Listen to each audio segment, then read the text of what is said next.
What does a mid-size entertainment organization, a large oil and gas manufacturer, and the Super Bowl all have to do with business and digital transformation? We're going to dive into that here in today's episode. Welcome to the Transformation Ground Control podcast. This is Transformation Ground Control,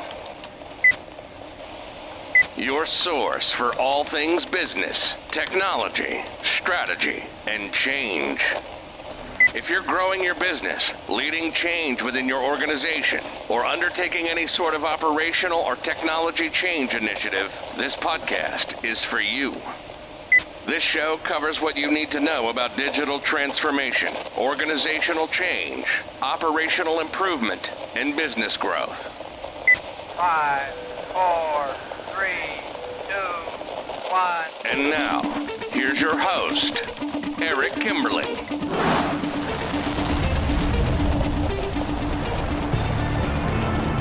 Hello and welcome to Transformation Ground Control. My name is Eric Kimberling. I'm here with Paresa Noble. Paresa, thanks for being here today. Thanks for having me. Excited to be here. Yeah, absolutely. Excited to have you. I'm excited to have our guest on the show as well. We've got a great episode planned for people today.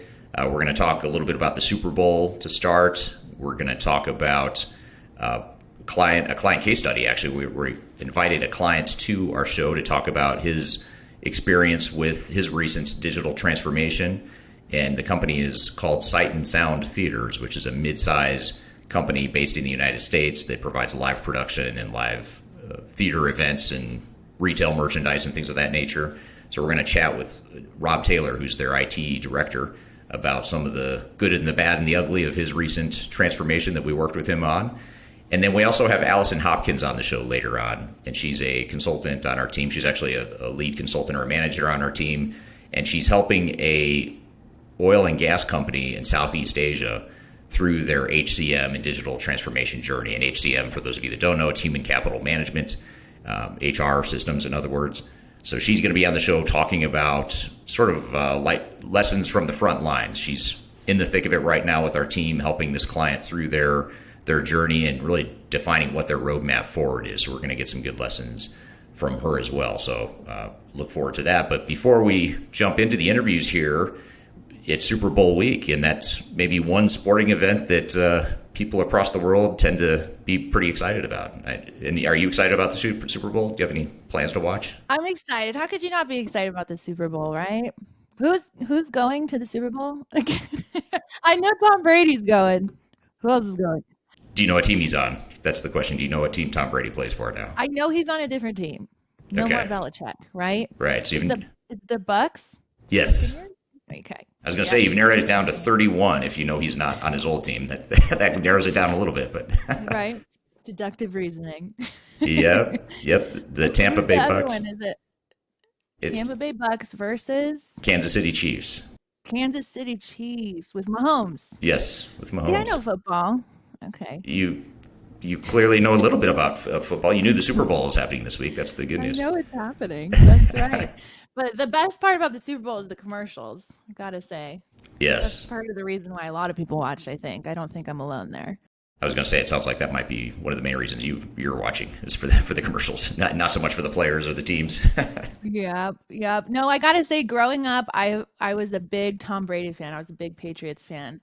Probably just because, I thought he was handsome and, he was the star football player. But, getting a little older, those little celebrity crushes seem to dwindle, right? But it's interesting that he's made it back yet again with another team. It's not just the Patriots. It's really Tom. Yeah. That's arguably one of the best.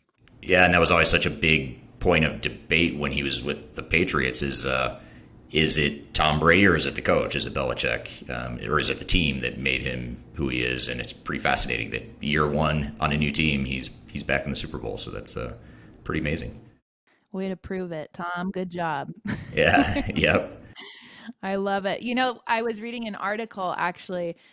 Tom being on a different team is not the only change this year. I think there's a lot of big companies who are sitting out their ad space this year. I was reading Coca-Cola, Pepsi, even Budweiser. They gave up their ad space during the Super Bowl to COVID topics. So whether that's, vaccine commercials or, what have you, they're sitting out this year, which I thought was interesting. That'll be different.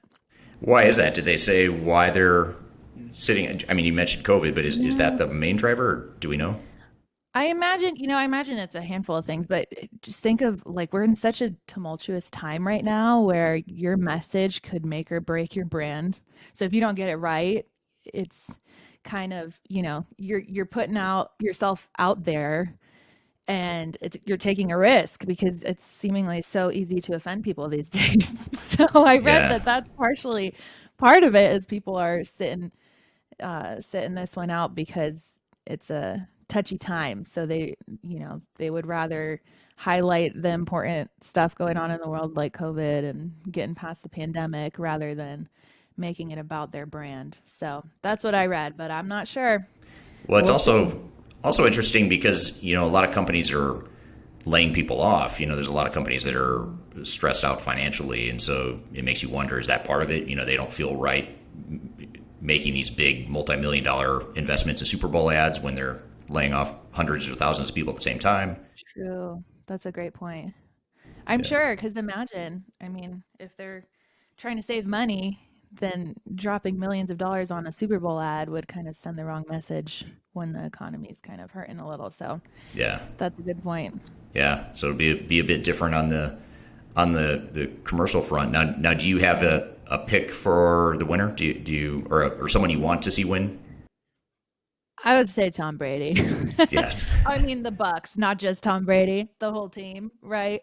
I think it'd be cool if he could prove, he's already proven so much by making it to the Super Bowl, but just winning a Super Bowl, another Super Bowl outside of the Patriots franchise would be a big statement. So I think I'm rooting for Tom Brady. What about you? I'm a little torn. I mean, being that Third Stage is based in Denver, Colorado, for those that aren't familiar with how the National Football League works and how the teams are structured, the Kansas City Chiefs are in the same division as our home team, the Denver Broncos.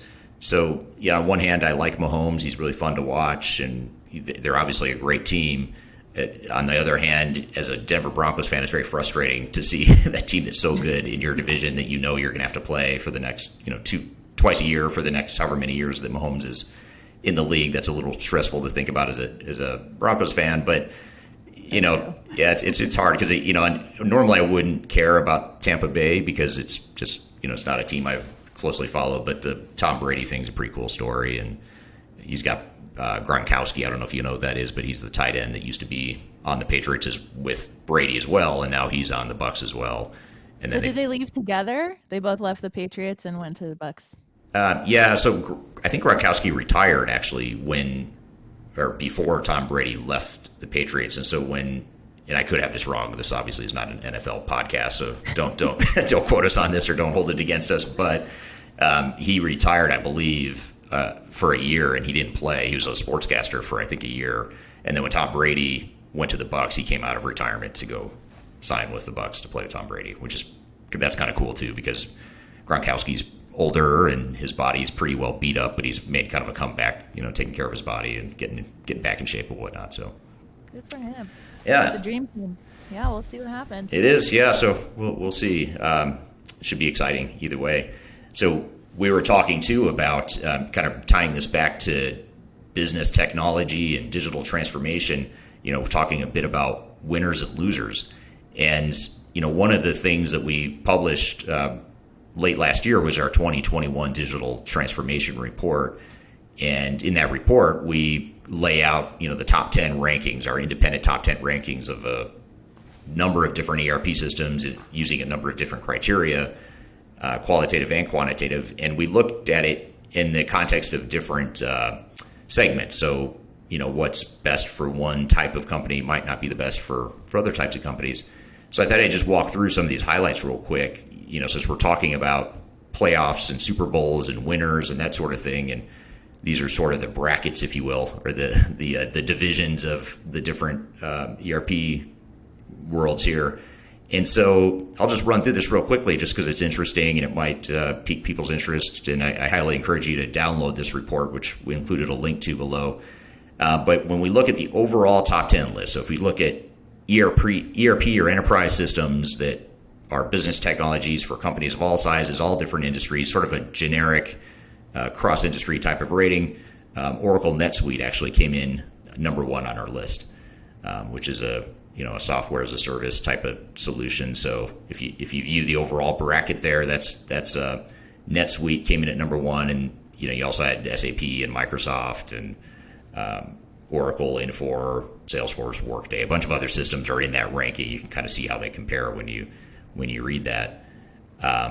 But then we also looked at rankings for small businesses too. So we wanted to know who's the winner, if you will, when we look at small businesses in particular. And the ones that rated highest with small businesses in particular were Oracle NetSuite again, Microsoft Dynamics, Business Central, which is a technology that's designed for small and mid-sized companies in particular, and then Odoo, which is a open source system that is gaining a lot of traction in the marketplace.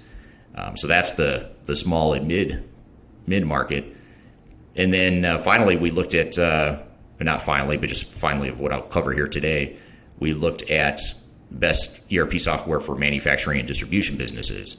And the three that kind of finished on top in our ranking were IFS, QAD, and IQMS.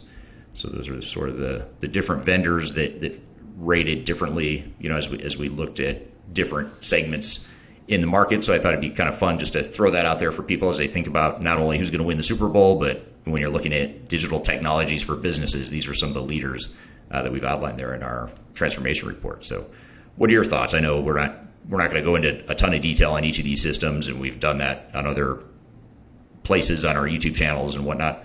But anything that surprises you there, or anything that goes against any trends you've seen in the market?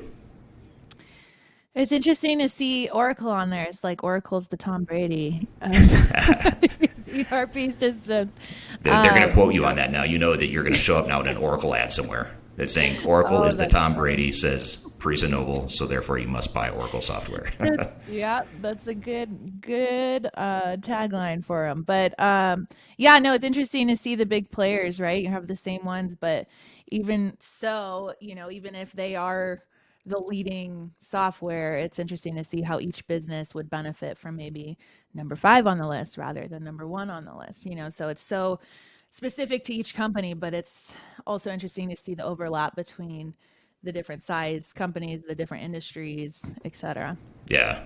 Well, it's a good point that, the number 5 option on the list might be number 1 for someone who has very specific criteria. That's a great point, and that's exactly the point we try to make when we're doing these rankings. It's fun to have the rankings, but on the other hand, you have to take it with a grain of salt because, it's general rankings versus you're an organization that has very specific needs. We need to focus on those needs versus, what the generic rankings are. I have this funny story that kind of ties this all up, but there's a guy, I won't mention his name, and I don't know if he's listening to the show or not, but there's a guy that has been emailing me on and off for probably 2 or 3 months now, and he's a CIO at a company that has recently implemented NetSuite, who we talked about, the Tom Brady, Oracle's NetSuite, the Tom Brady of the ERP industry. And he sent me a number of emails that it's sort of, for lack of a better word, bashing NetSuite, saying, I can't believe that you guys rank NetSuite number 1. We just implemented it. Here's our experience with it. I really think you should rethink that ranking. And it's really interesting because at first I thought, is he really a CIO? Does he work for a competitor of Oracle? But it was interesting because he sent me lots of details of all the things that he doesn't like about NetSuite.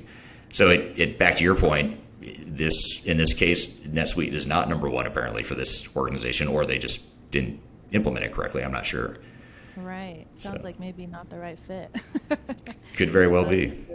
I'm curious to see our first interview, Sight and Sound. I wonder what system they landed on and why, and see if that's one of the ones on the list. Yeah. Well, they're a client of Third Stage, and I know the guy really well that we're going to interview, and I know the answer to that, but I'm not going to ruin it for the listeners. I'll let him answer that question when we get to him. And speaking of that, let's take a quick break, and we'll come back. When we come back from a quick break, we're going to have Rob Taylor on the show. Really good guy, by the way. He's got a really interesting background, not just in IT, but just on a personal level. I'll ask him a couple questions and maybe scratch the surface there. But really interesting guy, super nice guy as well. Someone I know very well. I'm excited to have him on the show. as well. So we'll have Rob Taylor from Sight and Sound. We'll do a case study of a recent digital transformation for a mid-sized company in the U.S. when we come back from Transformation Ground Control. We'll be right back.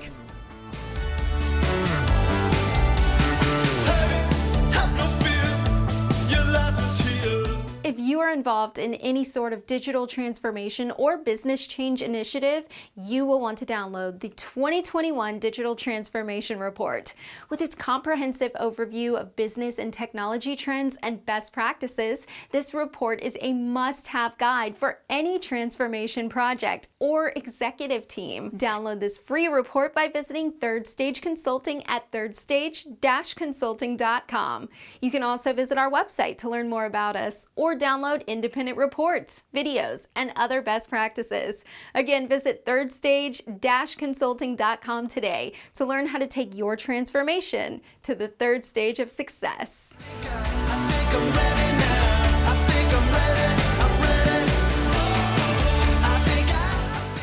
Hello and welcome back to Transformation Ground Control. I'm here with Paresa Noble, and I'm really excited to have our first guest here today.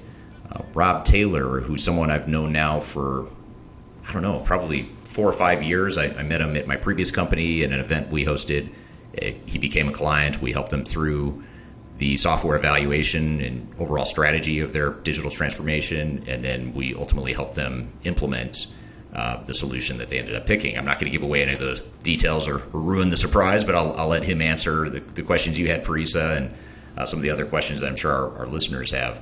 So with that all being said, let's jump into it. Rob, thanks for being here today. Yeah, great to have some time with you. Thanks for having me. Absolutely. Good to have you here.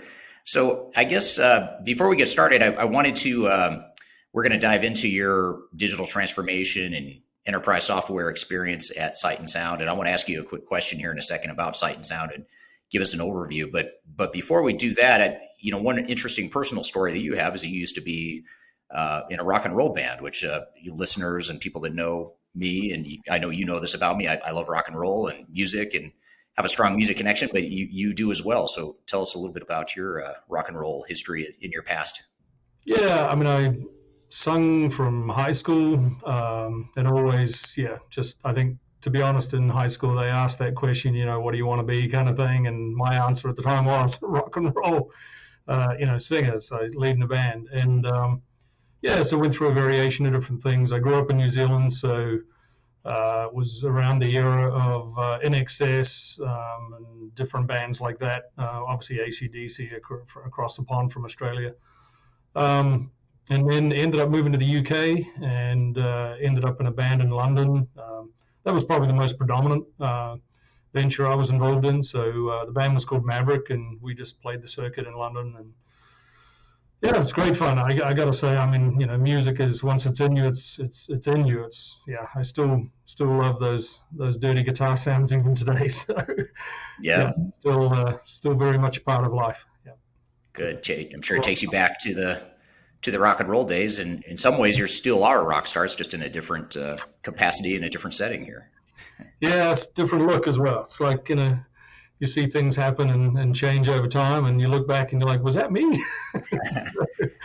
Now you said you have a picture of your band back. When was this? I do, yes. So this is Maverick. I need to line that up with the camera actually, but so that's me leaning with my back against the wall there.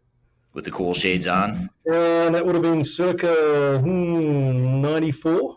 94, okay. Yeah, so that was when we were in London. So. Wow. Well, I can honestly say I don't know any other IT directors / CIO types that have been actual rock stars in the past. People use that term loosely nowadays, like, hey, he's a rock star in his industry or whatever, but you actually were a rock star and still are, so that's great. I appreciate the comment for sure. Absolutely. Well, so Rob, you and I have known each other for several years now. You're a client of ours. We've done some work together. And I guess to start, before we dive into your transformation at Sight and Sound Theaters, maybe you could just tell us a little bit. In the introduction to you, I talked a little bit about Sight and Sound, but maybe in your own words, just describe a little bit more about Sight and Sound and your mission and purpose, a little bit about the organization itself. Yeah, absolutely. So, I came into Sight and Sound back in August of 2015. And Sight and Sound is a really well-known entity. Started literally from a couple who had a real passion to tell stories on a grand scale, and has over, I think we're in our 43rd, if not 44th year. I think 43rd might have been 2020. So it sort of skipped by. But yeah, telling stories, we basically tell Bible stories on an epic scale. So we have 2 theaters, one in Branson, Missouri, and one here in Lancaster, PA. And they're both a little over 2,000 seats in each theater. And because we're in the locations we are, we have no space limitations, much like you would see at, whether the West End or Broadway. Very restricted in terms of what capacity they have to store large set pieces and that type of thing. So this organization, basically Sight and Sound, builds out everything pretty much that we put on stage. We have a 100-foot stage that has a 35-foot trim, and we essentially wrap around the theater with 80 feet of side stage on either side. We have live animals in our shows. The 2 words that we associate with our shows are basically epic and immersive. Stuff will literally, come down out of the ceiling during the course of different scenes. We've had a full-size inflatable whale in our show for the story of Jonah that is brought out over the heads of the audience, and it's in a scene where essentially the entire audience and the theater goes underwater. So yeah, just pushing the edge when it comes to technology. We've been compared somewhat to Disney and those types of spaces, but when it comes to live theater, I think in truth, the more I've been involved in different industry conversations and different industry meetings, it's hard to find a comparable theater that does what we do on the scale that we do it. So yeah, it's pretty cool to be involved. And when you first reached out to us, or when we first talked, I remember when I first heard of Sight and Sound, in my mind, I think, okay, this is a cute little church production type of thing where people's kids are up there acting. But you mentioned the word Disney-like production, and I've seen a few of your shows, and it really is epic. The production value is incredible. I mean, it is unlike anything I've ever seen. Whether faith-based or not, even if you just look at even some of the non-faith-based stuff that's out there, I've never seen anything like it. So it seems like your secret sauce is the actual owning that production, and you really you create everything yourself, like you said. I think that's a pretty amazing feat that you accomplished. Yeah, thank you for that. Yeah, that's exactly what we're going for. So thanks. Sure, absolutely. So what about what was it that led you when you joined in 2015? What led you to the conclusion, or what was that tipping point that led you to say, hey, we need to really rethink our systems and go through some sort of transformation? What triggered that? It really was the state of where I came in. So what had happened as an organization was we had actually 3 senior leaders in the IT department left in 2014, not through any specific reason other than just certain things that came up in their own lives, opportunities. And I think to that point, there had been a lot of, the approach had been more around a background of programming, and within reason, there was this thought that, hey, we can write these programs, so let's just go ahead and build them. So we had built out a point of sale system. We had a homegrown employee management system. Just a lot of products that when I walked in the door, I'm like, okay, if we reassess our actual capabilities as a team, and we're an organization of 600 employees and an IT team of 14, and so just trying to, scale things correctly, I just felt like we had far too much technical debt for the products that we were supporting. And realistically, we were just scrambling. I just didn't see an opportunity for us to get ahead. Our development team is obviously a segment of the 14. So, we're talking about 4 people. And for them to keep up with things, just pretty much impossible. So I think it really spun up very quickly into a conversation about how do we take the mainstream business functional software solutions and get them as off-the-shelf products that someone else is supporting and, adding features to, and that it's their discipline to manage that type of product. And that way we can take our energy and our expertise and start to move towards the departments that really need a more, something that's basically giving us competitive edge performance internally, and make sure that our development efforts are really spent around something that's giving us a not only competitive advantage from the point of view in terms of functionality, but really enhancing the workflow and the capability of our teams. Efficiencies are only really gained, I guess, in my mind at least anyway, in terms of you either enhance speed or you enhance the process.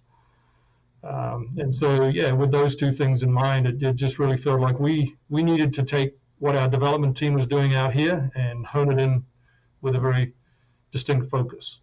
And to do that, we really acknowledged that, okay, a lot of these other functionalities then need to be handled by a different solution. So we started on that journey of what is that solution? Right. Now, if we break that up into sort of two major phases, one being, that definition of what the solution is and how you're going to move forward. Second phase being how do we execute and implement. Starting in that first phase, how did you get started? What did you do to, define your needs? What did you end up choosing? What path did you end up choosing to go down? Sure. So we formed a small team. We wanted to be agile, so there were just 4 of us initially. And really, I think at that point, we just all independently started doing research and really looking around and just turning over the rocks to see what we could find. We acknowledged fairly early on that none of us around the table had walked through an ERP implementation. And so we recognized very quickly that we would need, external expertise.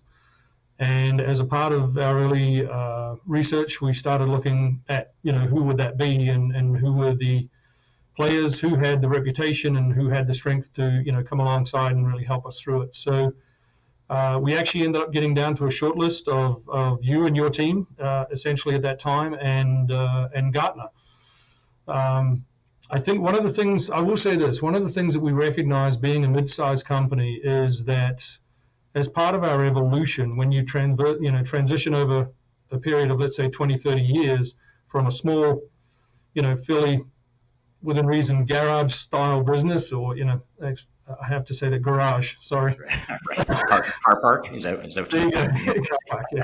So that kind of transition of just the growth, and when you build into that space where you are now in a mid-sized enterprise, the transition that happens and really the change, the transformation that happens internally as an organization helps you. If you're aware of it, at least you start to recognize and realize, okay, we need a specific approach to understand where we are relative to where we've been.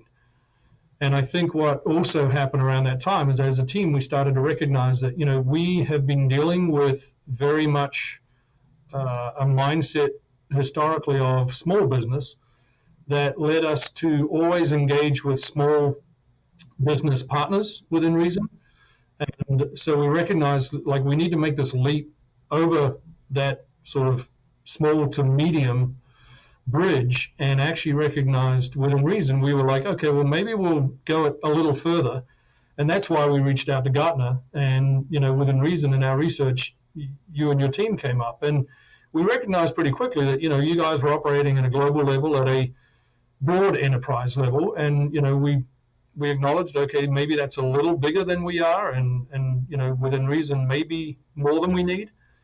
But I think we married that with, the reality that we didn't want to be approaching it with the wrong mindset. We wanted to make sure that we were looking to the future and looking to building a structure and bringing in an ERP solution that truly was going to hold us in good stead for the opportunities coming down the road. And I think that really had, in truth, I would say today that served us well, in that we're, unfortunately, where we are, we're currently paused, but we were very close to, before COVID, very close to implementing Dynamics 365. Right.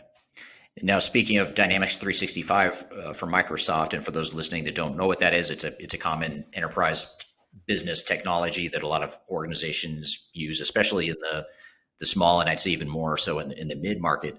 What was it that led you to decide that Dynamics 365 was the right solution compared to other options that you had out there? Well, we engaged, we essentially went through that process of determining who our partner would be, and we engaged you and your team at that time, and really just started the exercise of walking through requirements gathering and, getting to the place where you've got a long list of possibles, and working through, which ones of these slim down and get to a short list, and that entire process that you walked us through. And I think really what we came out with is we ended up with 3 opportunities. I don't know if you need names, but we ended up with Microsoft Dynamics, obviously. There was NetSuite and SAP. One of their products ended up on that short list. And I think we felt really good about each of those products. And so we started to dig, as you do, look a little more under the hood and getting some demos and that type of thing, and engaging with the VARs that deal with these solutions. And we essentially walked that process out with you and your team, and ended up with a place where you came back with a recommendation. And I think, it was unique in some ways, in the sense that obviously you did recommend a different product, but you made a very strong acknowledgement at the time that, there really were 2 of those 3 that were neck and neck. And I think, we're a faith-based organization, so we wanted to take some time and basically sort of, settle back and just make sure we were hearing what we felt was the right decision for us, and really take some time to sort of meditate that through and just, let it settle with us and have peace about it. And what happened in the course of that time was we sort of switched gears, and we looked at that second option, and which was Dynamics. And because we at the time were pretty heavily invested, like we are a fairly strong Microsoft shop in the corporate side. We're Office 365 deployed. We running Windows 10, pretty early adoption around the Windows 10 across the organization. And so we just really felt like the synergies that we saw were likely to lead to pretty big payoffs. And so, that was the final decision. We landed that after a period of time, and then really just started to look at, okay, how do we get into planning and the process of implementation. Right. Well, good. Well, that's a good overview. We're going to take a quick break, and when we come back, I'm going to ask you more implementation and execution related questions. So after we get past the evaluation, you decide on D365, then what next? So we're going to cover that what next here when we come back from a quick break. We're here with Rob Taylor from Sight and Sound, and you're listening to Transformation Ground Control. We'll be right back.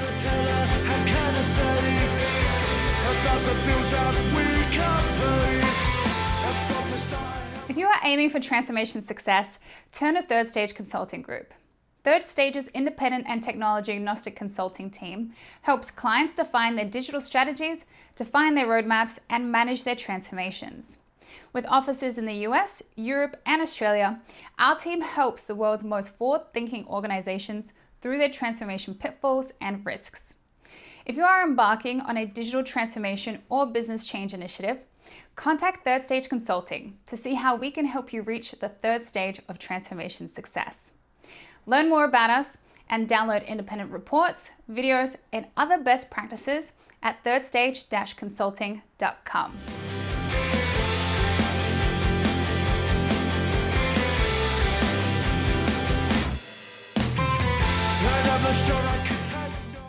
All right, welcome back to Transformation Ground Control. I'm here with Rob Taylor from Sight and Sound Theaters. And Rob, before the break, we were talking about the journey you went through to get to the realization that you needed to make a change with your technologies to really get to that next level of being a full, mid-sized company, as well as how you selected the specific technology that you're going to deploy. But one of the interesting things that we observed in working with you is that midstream, in the middle of the project, you had a new executive sponsor come in. So maybe you could just talk a little bit about her role. And the reason I am asking you in particular is because I would consider her a non-traditional executive sponsor, but in a very highly effective way. She has more of a business background, not as much of an IT and technical background, had never been through a big technical transformation like the ones that you were about to go through, yet she came in as the executive sponsor. Maybe you could just talk a little bit about that, what her impact was and how it affected the project from a executive sponsorship and leadership perspective. Yeah, absolutely. So I know I referred earlier to the team of 4 that we, kind of walked through that early process. The reality is just over a period, I want to say it was probably close to 3 years, we were walking through that process in different stages. We did end up in a place where a couple of the folks on that team ended up leaving the company. So yeah, I would actually say the person you're referring to is Sarah Murphy, who is our VP of brand development. And she came in and within reason was sort of handed this, hey, here's a great opportunity. And yeah,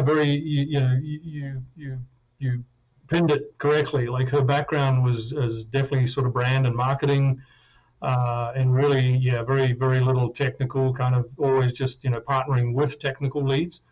And so I think I would say now that we've gone through the last couple of years and sort of walking towards this process of implementation, I would say her feedback around it has been that it's very beneficial to her at that time.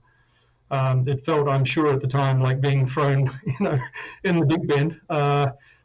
But yeah, she very much looks back and just says, like, overseeing the project, it's one of those things when you're overseeing a project and you are that executive sponsor, you are sitting in a very defined specific seat. It's not like you're being asked to be technical.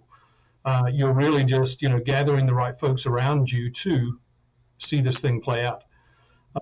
And so, yeah, I think it was a very good relationship. We formed very quickly a great relationship around, it's a mutual goal. Like, everybody around the table has this mutual goal that the company is going to benefit from this product.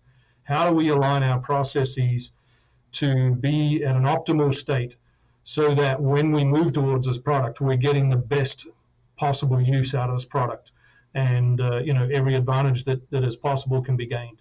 So yeah, overall, I think it's definitely been a great exercise for everybody involved. We were in that strange spot, like I'm sure so many others, where we had a June 1st stand-up date on the calendar, and we were actually trending under budget and on time to stand up the core financials component of Dynamics 365. Now, I do want to mention too that we had the way that one of the things that attracted us to Dynamics 365 was potentially its ability to stand up in a modular fashion. So you can stand up the different modules without actually having to do a complete sort of end-to-end implementation cycle. And because of that, the first module we actually took on was our point of sale solution. The point of sale solution was a homegrown solution, and it just gave us an opportunity to move towards that fairly easily. So the very first module we took on was POS, and we took that on, I'm trying to think when it was date-wise. I want to say at the end of 18, and then we had that stood up by, yes, it was. And so it was stood up, actually, we had originally a goal of March of 19, but we ended up standing that up. There was, I want to say, 30 or 45 days late for different reasons. It's not that unusual, obviously, in this process. But yeah, we stood that product up in early 19 and then moved towards the core financials module as the secondary. Right. Yeah. And I know when you were looking at, when we were helping you through that evaluation, and SAP and NetSuite were the two that you didn't end up choosing, and with the benefit of hindsight and really looking at how this transformation has evolved so far, you look at how D365 has provided a certain amount of flexibility that I think has probably benefited you in terms of the fact that you do everything from, your typical financial transactions and accounting and inventory management, but then you've also got project management. And yeah, I know you have a third party, I can't remember if it's homegrown or a third party system, the Showtix system. Yep, it's a ticketing software, yep. So you had a lot of different, I'd consider fairly unique needs, especially if you're not in entertainment and theater, live event industry. So has that been the case where D365 has given you that flexibility to be able to integrate with the ticketing system and your POS and all the different pieces that you need to tie together to make the organization cohesive? Yeah, I mean, we are in that, again, like so many others, we are in that strange spot right now where what we thought was going to be a certain window of time with, you've got that typical, you're in your current solutions, they are integrated to whatever degree, and then you've got to try and sort of time out, okay, when we introduce this next new step, how do we, backwards integrate essentially if we're keeping an older product over a transition period. So you've got to kind of work out that window of, okay, we've got to make this sort of connection. We're either using an API or we're doing some kind of unique integration programming. And we're kind of stuck in that place. So we're stuck in that place where basically Dynamics Financial is not implemented. And so we're still in a place where our old ticketing solution, along with our old accounting software, is still functioning the way it always has. We introduced the POS system, so that part of Dynamics is definitely in play. And then, I mean, I haven't mentioned it, and I should have probably, but at the same time as we took on the Dynamics implementation for core financials, we actually looked at our Showtix, which is our ticketing software, as you mentioned. It really functions today as our CRM and ticketing software in one bundle, and it is a homegrown solution. We actually looked and said, we want to revamp that solution as well. And because we were looking at the track of Dynamics, it felt like it's a big job to take on two major projects like this at the same time. But what it felt like was a good synergy so that we could potentially land at the place where both of these new solutions stood up together. And so that we could timeline them in such a way that, either they overlap by a couple of months, but we've, got a very clean path towards how they're going to integrate. Or we try to stand them up within a week if it, something close. So we kind of looked at those different options as well. And so when COVID hit, we literally paused both of those projects. And so we were done very close to wrapping up with the UX UI design elements of our Showtix and ticketing project and software, working with an external partner to go through that UX UI process and really refine the product as it is. Our current product, just for context, was built back in 2003 and has not had a major iteration since. It's just been, essentially featured, developed ever since. And so, I think we actually ended up going back to, in the first month of quarantine, ended up going back to that partner and spent a few more hours with them literally just to finish off because we were that close finishing UX UI. So right now we're kind of holding the UX UI development or design pieces. All that documentation is gathered, the wireframes are built, and everything's sitting there waiting to go. And the work that we've been able to do with the development team since has purely been back office, getting prepped with the way those integrations will happen, the way that they'll integrate with, we basically have our website traffic and our website transactions are flowing through that software. So, I've been doing some sort of behind the scenes work ever since, but at some point here that will spin back up into very much the front end development of all the work that we've done so far around documentation. So that will coincide, and our hope is obviously, at a certain point there too, yes, we'll have Dynamics come in and then basically Showtix will come in right behind that. So we'll end up with two new solutions evolving away from the older ones. And yeah, it's definitely a process to do that. The integration pieces are definitely key, and obviously APIs weren't around in 2003. I mean, the concept of them the way they are seen today. So they definitely offer a lot more flexibility today than you would typically just have to write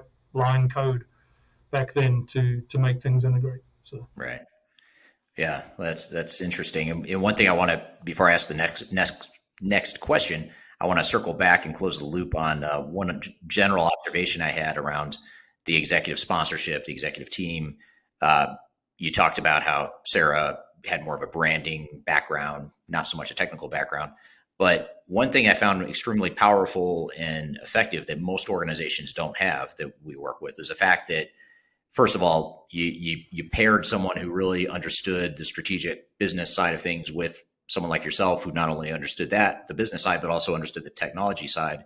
And combining those two skill sets, if you will, I think in a lot of ways seemed to take some pressure off you, to where it wasn't just an IT project or a technical initiative. It was more of a, how are we going to change the business and make the business more effective?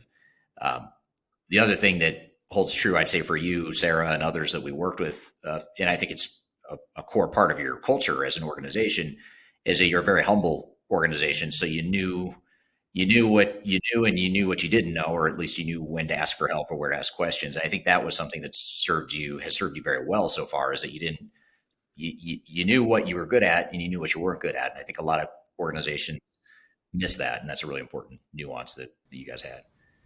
Yeah, thanks. Yeah, I would agree, definitely. And actually, I would say this too, in response to the first point you brought up there. That was actually advice we got from you in the early stages. And when I came out and did your boot camp in Chicago in the early stages of our discovery and research. And I think, took away so many things from that time.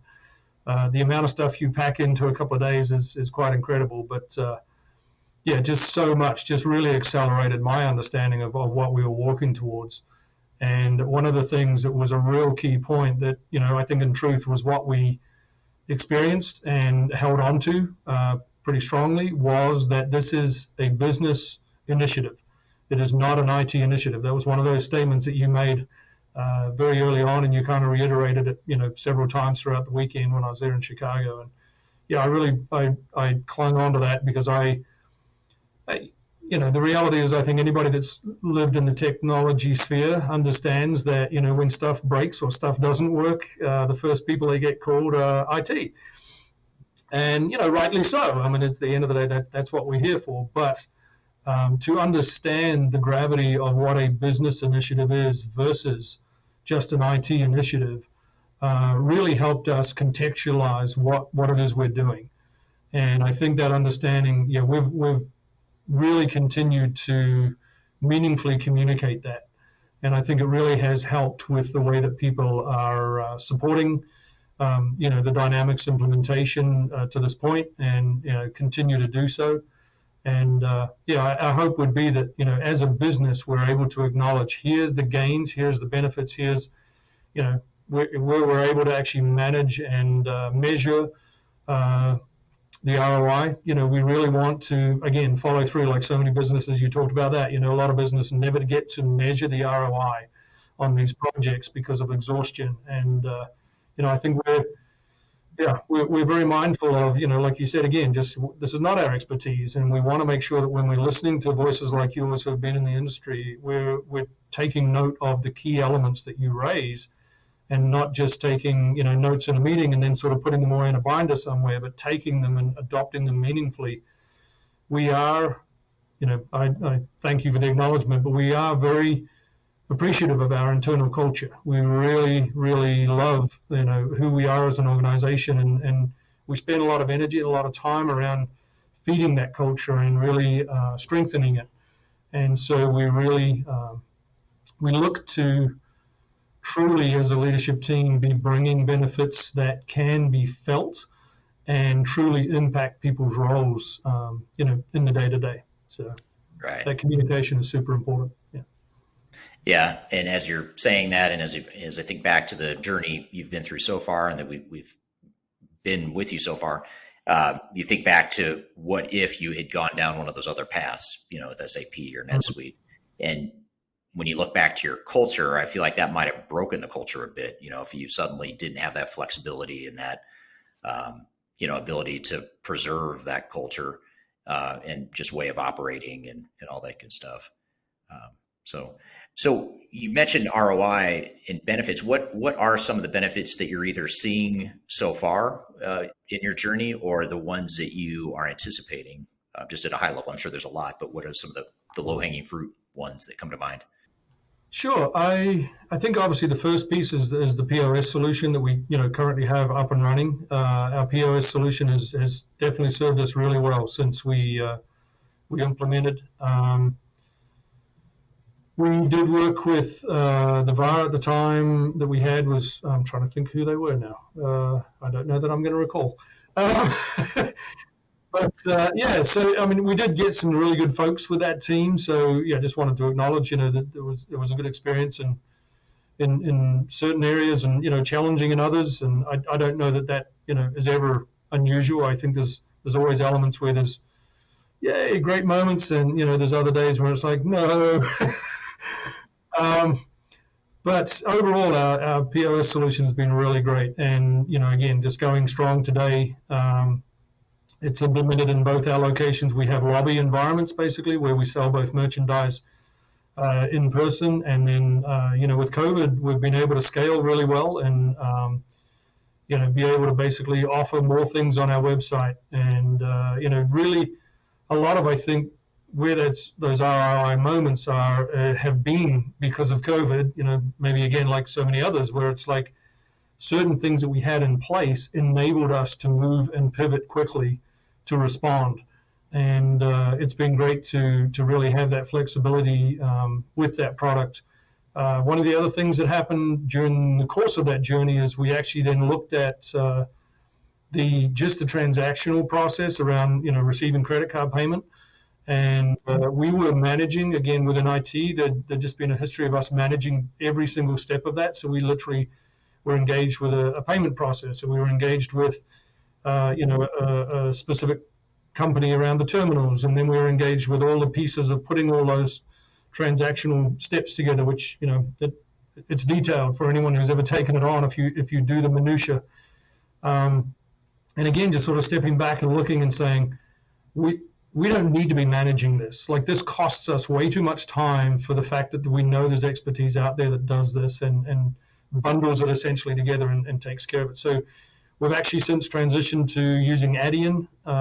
So Adyen actually manage our point of sale environment.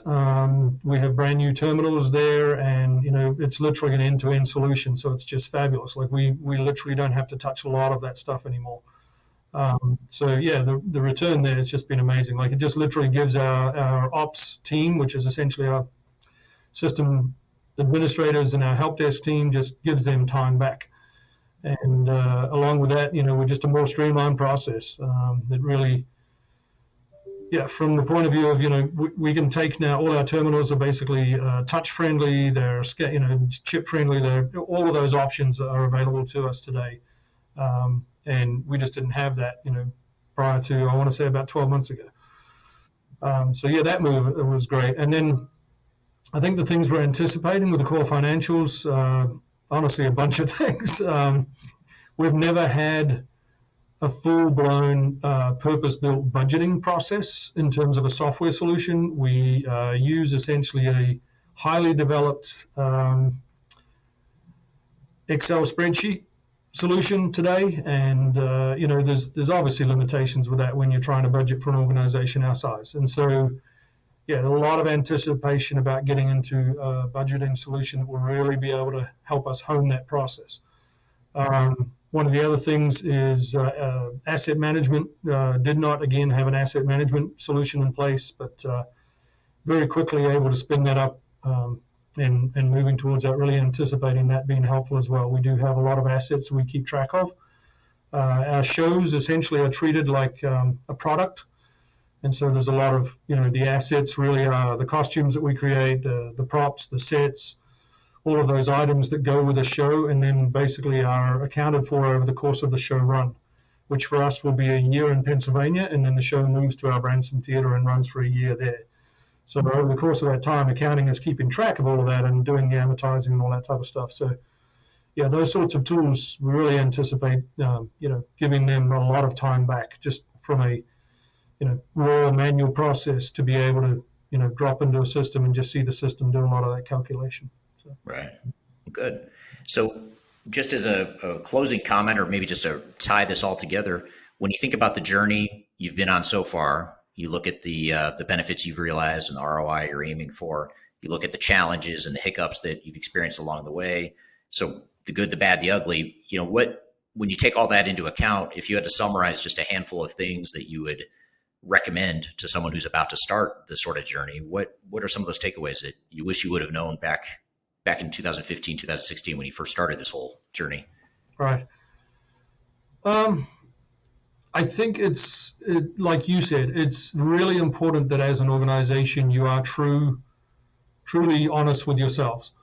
And yeah, I think our acknowledgement of where our strengths were and just acknowledging the gaps that we had, not trying to fill them, not sort of blustering our way through, but truly just acknowledging like we need help and we need to ask and find the right people to walk through this with us. I think that really served us well. I think, the one thing I very much appreciate about you and your organization is that our ability to have meaningful conversation with you throughout the journey. I remember, we were on calls every few months kind of talking about, hey, like, it feels like we've got our arms around this piece now, so within reason, we don't necessarily maybe need the same level of engagement from your consultants and different parts of the team. And just your willingness as much as anything. I really felt like that synergy was great because we were, it's almost like that wedge.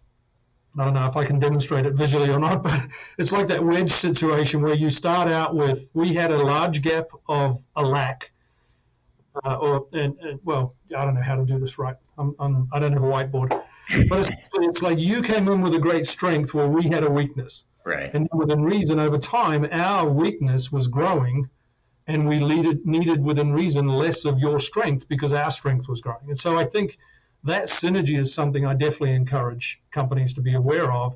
Like when you start out, and even as we were going through the proposal process with you and talking through what would this look like, your methodology laid out things so well that I think it helped us sort of just look for those milestones of, hey, we're going to be looking at a check-in, excuse me, we're going to be looking at a check-in every quarter. And that check-in is not just, hey, how are we doing, but, hey, how are we doing, and do we need to realign? And I think that, as much as anything, is just, that's something that we've experienced. And, when it came down all the way through to core financials, like with POS, we used a VAR. And then, excuse me, don't have anything to drink. I'm sorry. Right. But when we approached core financials, we started to realize that, hey, like a lot of this skill set is actually internal now. And because you'd walked us through so much of the process element, we felt like we had a really good grasp of that as well. So we took on we kind of surprised our VAR, honestly. They were, I think, anticipating, walking through the next module with us. But what we actually did was we went to a very hybrid model, and we ended up going to Nigel Frank, which, again, is a very well-known name in this industry. And essentially, we engaged with some independent consultants to do the finance-specific piece, a solutions architect role, and at one point, at least, the procurement module, which is obviously, wrapped in core financials. And those independent consultants, along with, within reason, lessened, reliance on your consultancy and your team, it just kind of all merged together in this hybrid thing that really served us well.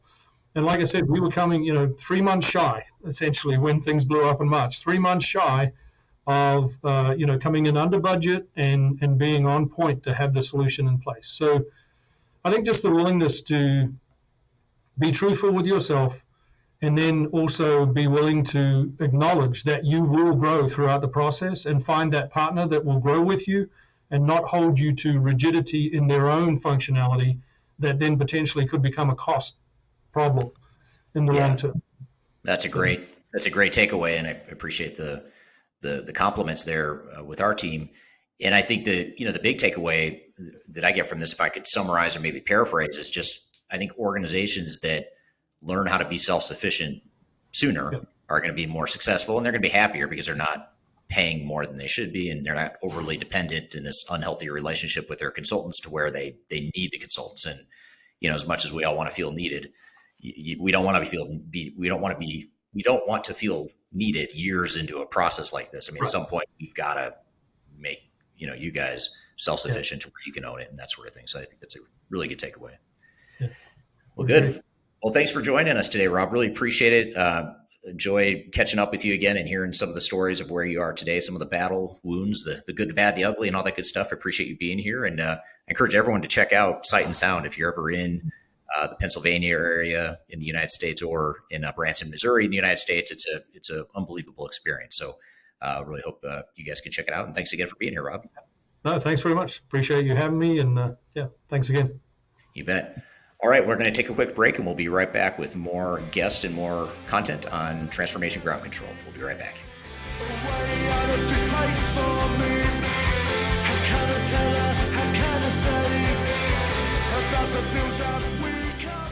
If you are aiming for transformation success, turn to Third Stage Consulting Group.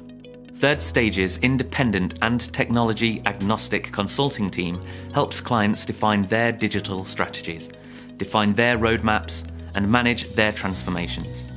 With offices in the US, Europe, and Australia, our team helps the world's most forward-thinking organizations through their transformation pitfalls and risks. If you are embarking on a digital transformation or business change initiative, contact Third Stage Consulting to see how we can help you reach the third stage of transformation success. Learn more about us and download independent reports, videos, and other best practices at thirdstageconsulting.com.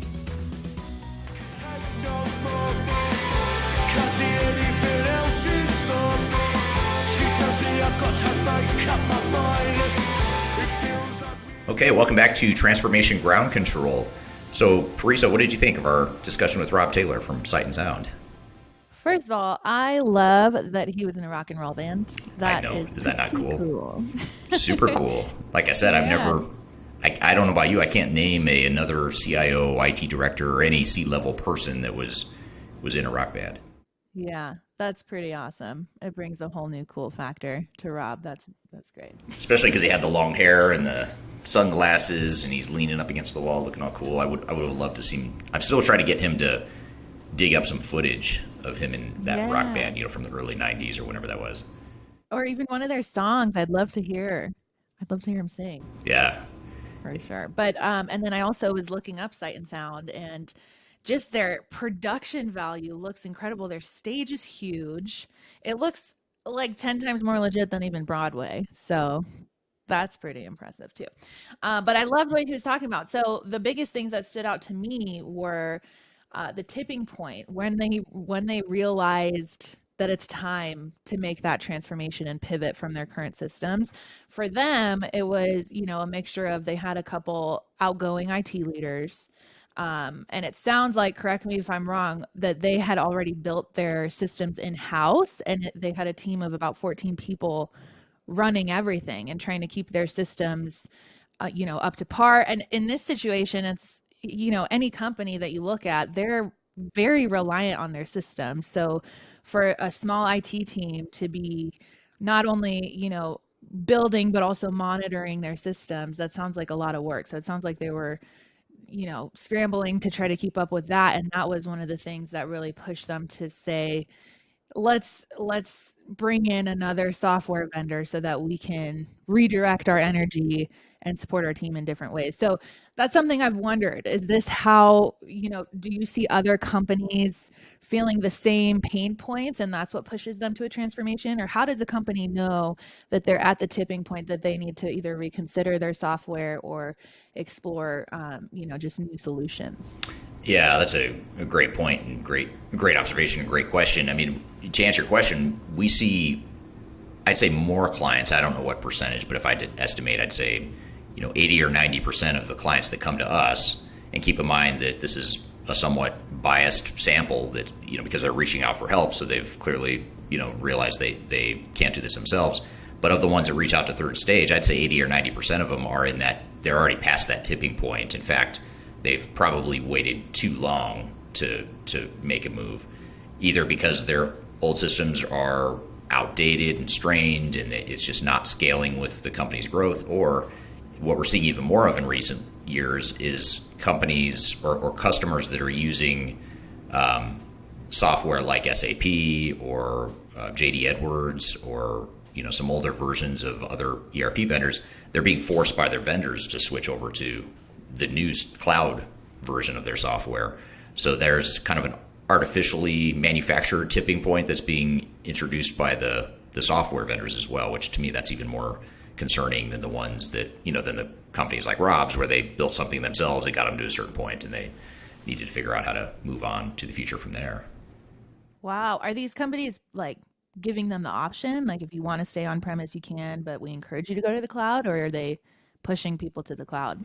Most are pushing to the cloud. I mean, there are some that are like SAP, for example, they still will let you do on premises, but you have to be on S4HANA, which S4HANA is kind of their newest ERP system. So if you're using an older version of SAP, like a ECC or R3, they're pretty much forcing you by 2030 to be off of those old systems onto S4HANA.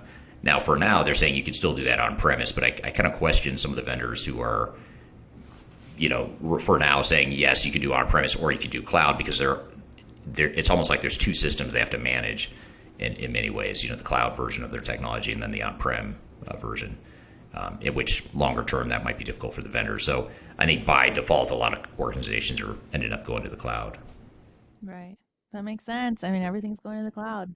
Yeah. And something you mentioned too, the 14 employees that Rob has that were supporting the system. He also used the word technical debt. So it's like, which I think is an interesting word. And I've heard it before. I'm not sure if that's a phrase that Gartner invented or, one of the industry analysts, but it's an interesting term because he was saying it in the context of, we had basically outstripped our technical capabilities and our technology, and now we're sort of in debt and we've got to get caught up, which I thought was an interesting perspective that he had on that whole front. Right. That's interesting. And it's interesting to see. So they started pursuing a new solution to help them dial in on their future state, right? And I know that's a common theme when you're going through the software selection process. You have to consider where you are today, of course, but also look down the road. So when companies are considering a software, the future state of the company plays a huge role in making the right decision. So how far down the road should a company be looking when they're making their decision? Is it 5 years, 10 years? What are your thoughts on that? Yeah, it's a good question. It's a challenge because a lot of companies, have this sense of urgency of we've got to replace our system now, or there's this piece of our system like CRM or human capital management, or like a piece of our business or a piece of the technology that we know we need to replace now. But then there's the reality of that urgency that some companies face because they've waited so long to replace these systems until they're broken. But I'd say the right way to do it would be to look for, further down the line, to look 3 to 5 years out, because for most companies, even if you're a small or mid-sized company or organization, it's going to take more than just a few months to roll out new technology and all the changes and all the capabilities. So it's, by definition, you almost need to look multi-year, 3 to 5 years out. And usually we help our clients define a 3 to 5 year roadmap as part of the overall strategy and evaluation process that we go through with them. Got it. 3 to 5 years. I was always wondering that because we talk a lot about, dial in on your future strategy and incorporate that into the system. Because really, whatever system you implement, that's what's going to help you get there, right? It's almost like buying shoes that are maybe one size too big for like a 13-year-old. Yeah. They'll grow into it. Yeah. Right? Yeah. And then it sounds like you landed on Microsoft Dynamics, which is awesome. So what number was that on the list? Do you remember? I don't recall. I think for the overall ranking, it was fairly high. I want to say it was like number 2 or 3. Same for small and mid-market companies. I think it was definitely in the top 3 for small and mid-market companies. And Microsoft has 2 versions. They have the Business Central, which is not the version that Sight and Sound used. I believe they're using the Finance and Operations, which is the other version they offer, which is more built for mid-market to bigger companies, and there's just more breadth of capabilities there. So, yeah, it was interesting. So like the Mahomes of the software vendors. It all comes back to the Super Bowl. It may not be Tom Brady, but Mahomes has won a Super Bowl as well. He's one of the greats. He's gonna be one of the greats. He's young, right? But I'm curious. So Microsoft Dynamics, I imagine the user interface is similar to other Microsoft products, right? Like Outlook, Microsoft Office. Yeah. Is that accurate? Yeah. And in fact, you heard Rob mention that we had actually recommended something other than Microsoft in the evaluation. And it was really, I remember it was a really close evaluation. I mean, they really could have gone either way. And honestly, I don't recall what the other system was now that it's been so long since we did that evaluation. But I do remember it was very close. And I remember the reason why they wanted to go down the Microsoft path is because of that Microsoft look and feel, and also because they had a lot of internal Microsoft skills. They had people that just kind of knew SharePoint and Office 365 and other Microsoft products, so they just felt like it would be more of a natural fit with their existing IT department and infrastructure. So that was a big deciding factor for them. Plus, flexibility to integrate with their show ticket system and the POS and the retail side of things. One thing he didn't mention, just as a side note about the production, is he really understated in some ways how cool that production is, because they've got. I meant to ask him this in the interview and I forgot, but they have not only is it a screen or a stage up front that you're sort of immersed in, and you've got stuff coming from the ceilings all around you, but the stage sort of wraps around on the side too. So you've got a lot of like side characters and setting happening on the side of the stage. But then just about a year or two ago, they actually had custom manufactured for them the biggest LED screen outside of the Dallas Cowboys stadium. So Dallas Cowboys Stadium has, I guess, the largest one in North America. Sight and Sound Theaters has the second largest one in North America. So it's this big screen in the background that just adds a whole nother layer of like multimedia to the production. It's super cool.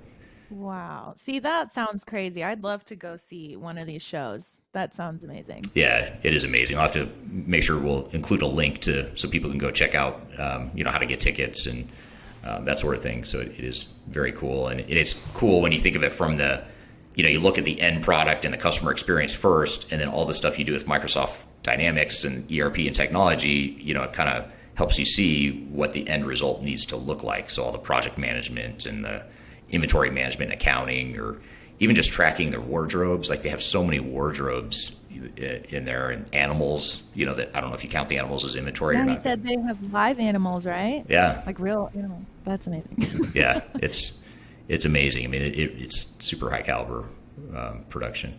And like I said, Rob is literally one of the nicest people, friendliest, warmest people I've ever met. One of my favorite clients I've worked with over the years. So it's cool to be able to meet people like him in this industry. So really glad to have him on the show. I love it. I'm excited he was on too. Yeah, very good. Well, we're going to take a quick break, and we're going to bring on our next guest right after that break. Our next guest is going to be Allison Hopkins from the Third Stage Consulting Team. She's in the heat of battle right now, helping a client through their transformation journey on the early front end side of things, so a little bit different than where Rob is in his cycle. She's helping with the strategy and evaluation of technology side of things. So we're going to get some lessons from her when we come back from a quick break on Transformation Ground Control. We'll be right back. I'm all right today. You're going to find a way to cross and you're going to get there. If you are aiming for transformation success, turn to Third Stage Consulting Group. Third Stage's independent and technology agnostic consulting team helps clients define their digital strategies, define their roadmaps, and manage their transformations. With offices in the US, Europe, and Australia, our team helps the world's most forward-thinking organizations through their transformation pitfalls and risks. If you are embarking on a digital transformation or business change initiative, contact Third Stage Consulting to see how we can help you reach the third stage of transformation success. Learn more about us and download independent reports, videos, and other best practices at thirdstage-consulting.com.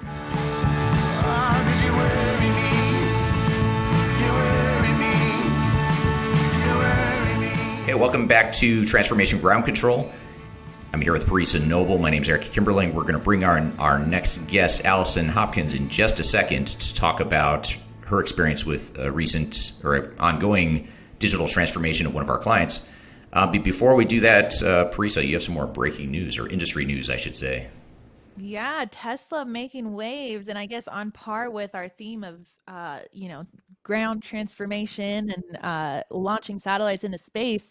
Tesla is making waves in Greece. Apparently, Greece hasn't had the best internet up to this point, and Elon Musk kind of took that into his own hands, and they're launching a satellite that is specifically geared toward providing the Greek territory with 150 megabits per second, and it will provide 100% coverage all throughout Greece, which is just so impressive because it's literally like bringing a country up to the level of, other, progressive countries that have great internet in a world that everything is revolving around the internet. It's definitely making a change for that country for sure. That's fascinating. And so it's addressing a call it a socio-economic need. I don't know if that's the right word or not, but it's a need in a developing country. But it's also interesting in that, we were talking about cloud earlier and how so many of these vendors are moving to the cloud. And one of the challenges that has happened with cloud adoption is that it's one thing to say we're going to go to the cloud and everything's going to be hosted somewhere else and all of our data and processes are going to be hosted by someone else somewhere else. That becomes a problem when you don't have reliable internet. So companies that have operations in places like Greece tend to struggle with cloud adoption because poor internet connectivity or outages or whatever the case may be. So it's pretty fascinating. Well, and think of how much this will help the economy in general, because maybe new businesses can form. Maybe companies will feel more comfortable going and opening up a location in Greece because they have that capability now. It's opening up so many doors. So it's interesting to see a company kind of take that huge step in pushing that country forward. That's very impressive. Yeah, super impressive. And I love it. Elon Musk is a super interesting guy. Would you call him the Tom Brady of the technology cars? He's up there. He's pretty interesting. Yeah, it's so impressive doing things like this and just thinking so outside of the box, and it's literally pushing humanity forward. He's one of those visionaries, So I'd say, probably a Tom Brady of the, tech industry, maybe. Yeah. I don't know. What would you say?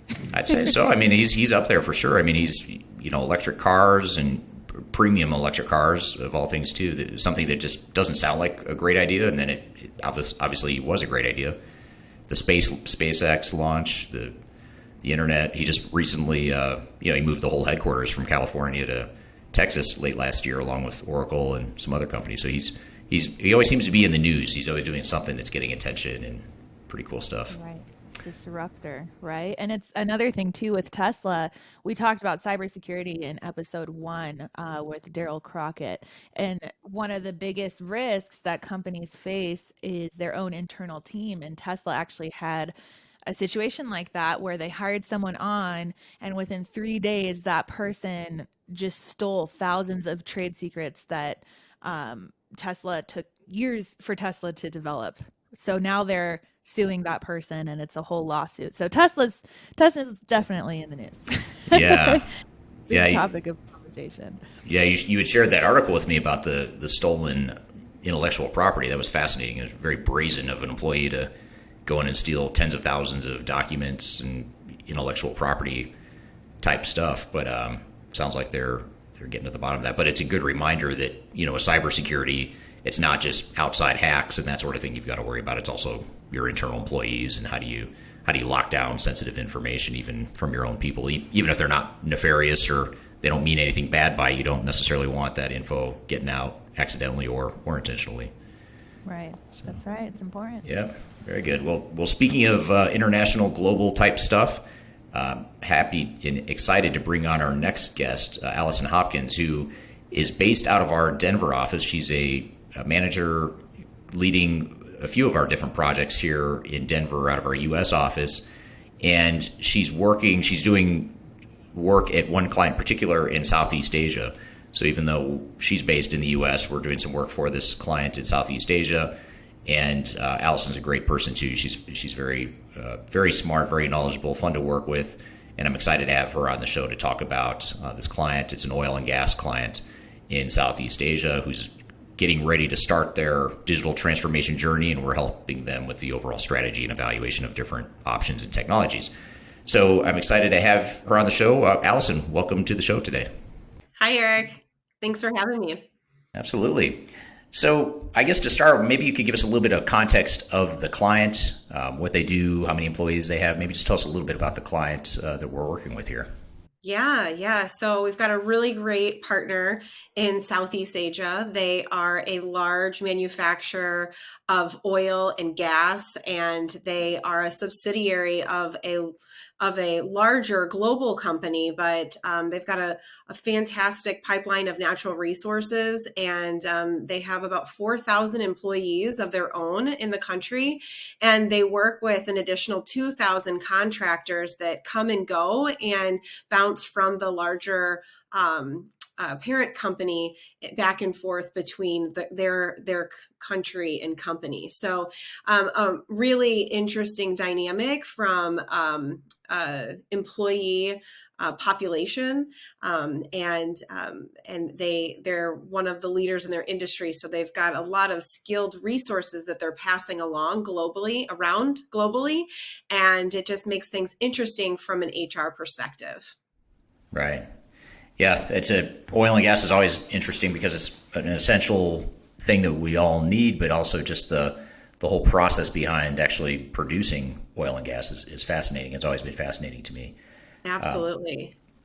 So I guess if you think back to the very beginning of this project, and this is a project that we're right in the middle of, we're kind of in the thick of it as we speak.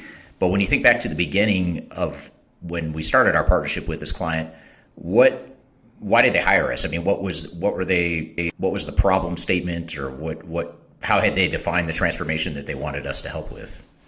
Yeah. So when we started this engagement, we had a core team of HR leaders within their HR information systems group that really was established as our project team. They had an outgoing executive that had been with the company for a number of years. This individual had implemented SAP, and they've had really great successes with SAP for the last, call it 8 years. But with all of the digitalization that has happened, and with the new opportunity to have a new leader in this area, they really hired Third Stage to help them get set up with solid processes, an inventory of where they were currently, an inventory of where they wanted to go in the future. And then they're looking to us to help them match them up with the best solution provider for an HCM system. And they had, some competing priorities. But in terms of an ERP, or should they do ERP first, or should they do HCM? And so that's been conversations that we've had with their HR team, HR leaders throughout the entire process. Okay. So was there a tipping point or some sort of challenge that they ran into as an organization that led them or triggered them to reach out to us, or was it something that built over time, or how did they get to that point where they said, hey, we need to really look at our ERP and HCM systems and reevaluate where we're at? Right. Well, their parent company had selected Workday, and are actually implementing Workday to help them as a global company. And there are facets of their process, their HR process, that they would like this company to use. But this company really recognizes that their region is different.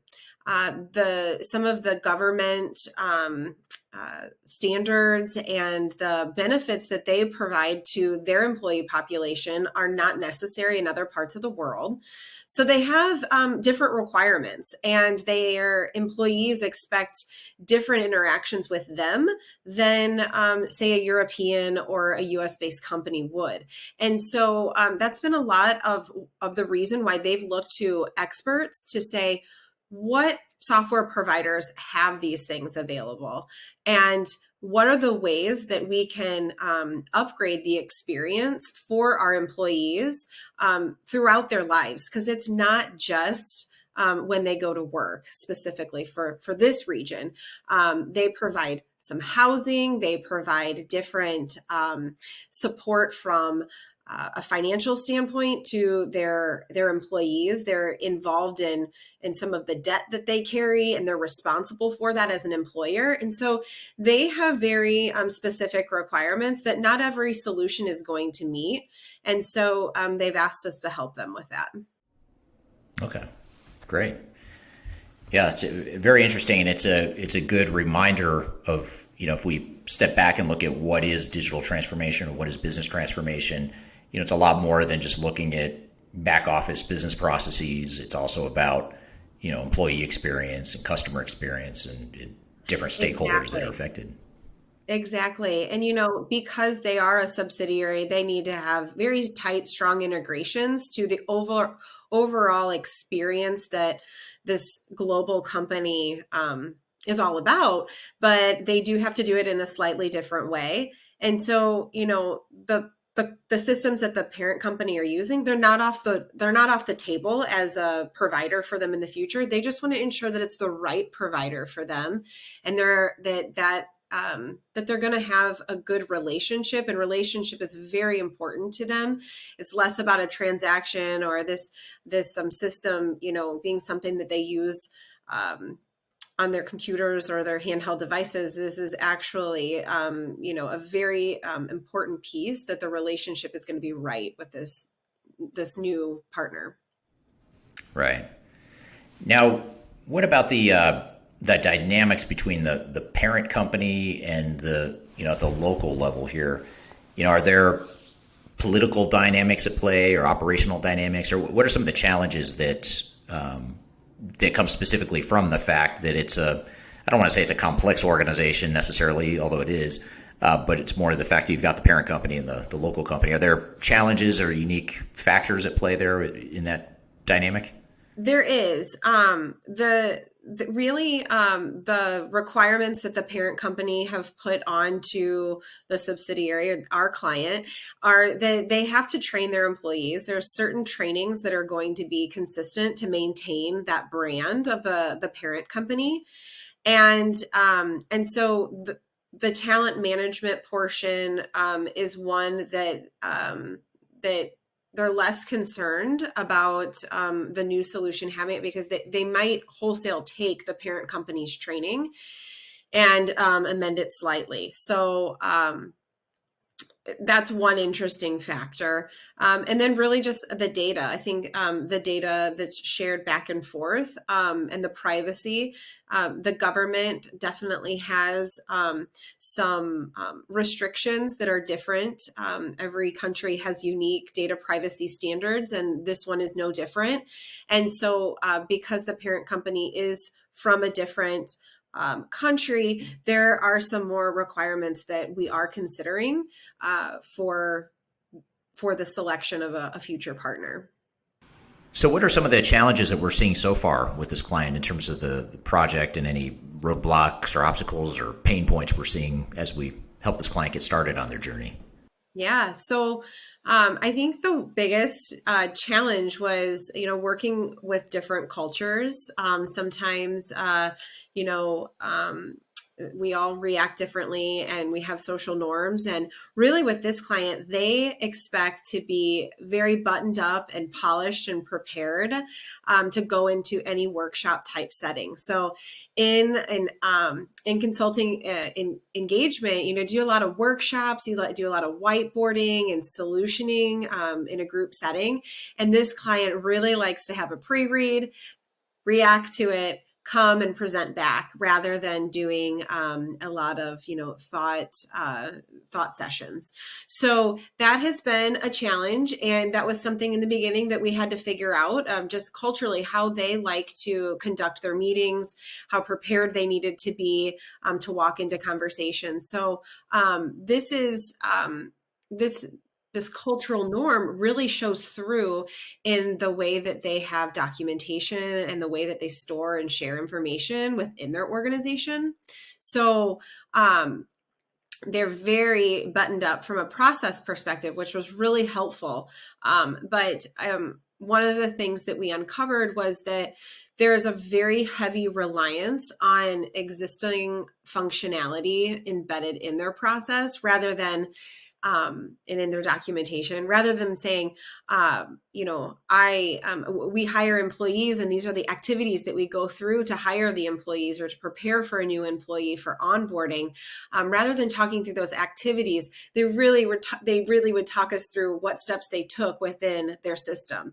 And so we had many education sessions where we broke down what is a process and what is a procedure, and what are the action steps that then are taken within the systems or within the communications within their organization. And so we're bringing some of our change management elements into the early conversations so that they can understand, different ways that their employees may want to consume information rather than being so buttoned up.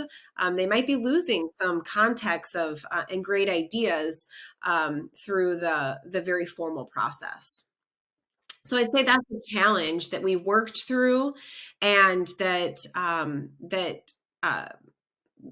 we've been able to help them with. And it's just something that that was new to me, working with a client from this region. And I think they really see us as trusted partners now that we recognize the need for being able to share information and present it in a different way. And so that's been a really great experience to see that, the evolution of that. Right. Well, good. Well, we're going to take a quick break, and I've got some more questions I want to ask you about some of these challenges that you started to mention, as well as organizational change management. I want to dive into that a bit more as well, among other things. And so we'll have Allison back as soon as we take a quick break. You're listening to Transformation Ground Control. We'll be right back.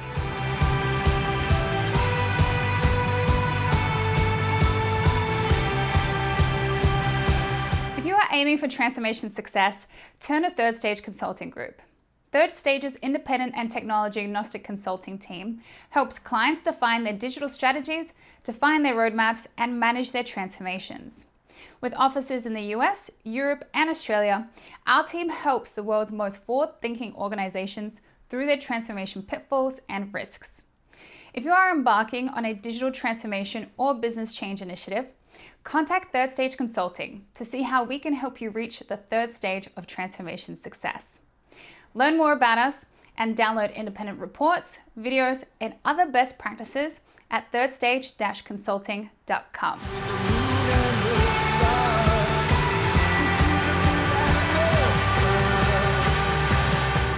Okay, welcome back to Transformation Ground Control. I'm here with Allison Hopkins, and we are talking about a digital transformation project we're going through with a large oil and gas company in Southeast Asia. And Allison, before the break, you had talked about culture and some of the cultural differences and nuances that we were forced to address or deal with or align with on this particular project. But let's open that up a little bit more and talk about change management in general. How is change management? Tell us about change management at this client. Is this going to be a big change for them? Are there cultural dynamics that will have to change? Are there going to be change management issues that you're seeing so far, or what are some of your observations? Yeah, so some of the big observations is, while they're really prepared and they have documentation, very formal documentation, some of that documentation between groups is inconsistent. So there's very detailed information that we said is hard to tease apart. Is this the system doing this, driving the process, or is it actually the people and the needs of the business driving the process? So within change management, we know that really to enable change within an organization, you've got to have some strong ownership, and you have to have really strong open communication plans. So whether that be formal dialogue within your organization, written communication, or if that is scripted or more prescribed conversations that your leaders will have with their people, or campaigns that are shared regularly through different modes of communication. So a formal plan can help an organization enable it and really be able to see where they're starting and where they want to get. And so some of the challenges with the inconsistent communication allowed us to help them with providing tools, providing that comprehensive plan, suggesting people, champions within their organization who could play some of these leadership roles just by the natural leadership qualities that we recognize during the workshops and with their peers. And so we've recommended putting in place a RACI and putting in place this communication plan to help us through the selection. And then that will set them up for the implementation to have these strong leaders be able to take this change and lead it within the groups in their organization. Right. Now, with a lot of our clients, it's almost like pulling teeth trying to get them to recognize the need or the importance of change management. Was that the case here, or did they come in with an open mind around, hey, change management is going to need to be important and we need help in that area, or did you have to sort of nudge them in that direction, or how did that go? It was really interesting that they were welcoming to this idea of help us change.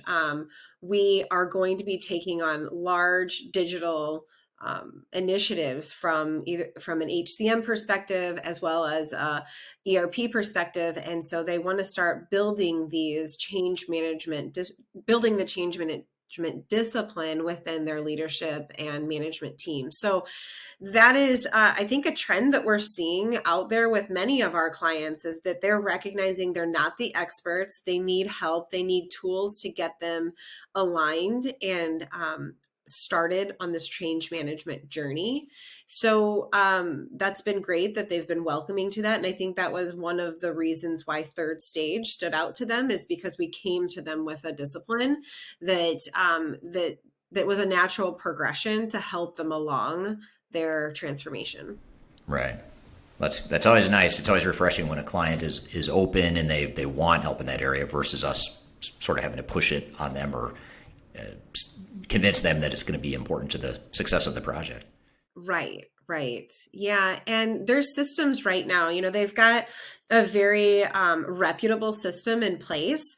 But with many systems that were deployed more than 5 years ago, there isn't the level of connectivity or integration between modules. And so it kind of creates this natural silo between the teams in their functional areas. So within HR, payroll and finance are in one bucket, and they only talk to benefits when they need to get, some updated information or numbers. And so we've seen a lot of that play out in the organizations that we work with, specifically this client. And so they're looking to blend the lines between their teams and their responsibilities. And they see that change management, the change management discipline can help them make some of those changes, and that they'll be able to get closer to best practice once they have a new tool. It'll fully get them there. Right. Yeah. Makes total sense. Now, speaking of tools and best practices, you mentioned earlier on this whole, I don't want to say lack of clarity, but it sounds like there were two different paths that they were thinking about in terms of we could either go down a path of a single enterprise-wide ERP system, or we could look at something that's more specific to the employee experience in HR with the human capital management or HCM systems. How is that whole decision point going, or what kind of path do you feel like they're headed down as it relates to that? Right. So we went through a series of solutioning workshops on where their current process is and where they want to go into the future. And at Third Stage, we have a maturity model to help our clients really understand where they are from a maturity standpoint within their leadership alignment, within their governance of their processes, their understanding of their current process definition and where it needs to go in the future, and also where they are measuring their key performance indicators. And so we shared with this client our assessment and representation of where they are on the maturity spectrum. And in terms of them making a decision on should they select an HCM and deploy an HCM first or do an ERP first, I believe since we've revealed our findings, they really are recognizing their need to mature some of their human resources processes before jumping right into an implementation. And so they have carved out some time in their timeline to focus on that. And they do have some pressing needs on the ERP front. And while they haven't quite made a decision on which one they're going to move forward with or haven't announced a partner on either one of them, I do believe that they're choosing to mature those processes before they go into the HCM implementation. Okay. And that entails what exactly does that entail? Is it kind of redefining or refining what they want their future state processes to look like? Is that what you mean by that? Or so they've got a good vision of what their future state processes look like. What they're actually going to be doing is making sure that they have alignment across their business groups on what those current processes are, where there are opportunities, what opportunities they can make, process improvements they can make irrespective of a new HCM. And where can they actually look at the workflows that they have today, the approvals and then certifications and requirements they have for certain jobs, and where can they upgrade those? Where can they get really crisp on what needs to happen, who needs to do what, and make their workflows much more efficient. And so we were able to point out some areas where they could do that. And it's going to take some time to ensure that they have the right people involved to make some of those changes. Right. So just as a closing question then, one of the things that I find fascinating and things that I love about being in consulting is that every project, just when you think you figured it all out or you have all the answers, every client you work with, every new project you do, you tend to learn a lot, and there's something to kind of take away that you can kind of add to your arsenal of knowledge and take to your next client. What are those, are there any one or two things that stand out to you that you really picked up on with this client that was either unique or something you hadn't seen before, or just a lesson for you and the rest of the team as we've gone through this journey so far with this client? Yeah. You learn so much from every client. I think you take a couple golden nuggets out of any new relationship that you have with clients. And with this one, I do believe that it's, seek first to understand, listen, and then make the assessment. And while at third stage, we have a lot of great methodologies that we follow and that we can bring to our clients, they may want to look at things in a slightly different format. And so you have to be able to be flexible, to listen, to understand how they're going to use the information that you're presenting and slightly shift it on its axis and present it in a different way. And so with this engagement, we knew going in that this client, was considering HCM or an ERP. And while we would love to help them with implementing a new HCM, we know what's best for them really is to focus on elevating their leaders, elevating their processes, and becoming efficient so that they can be successful when they do implement.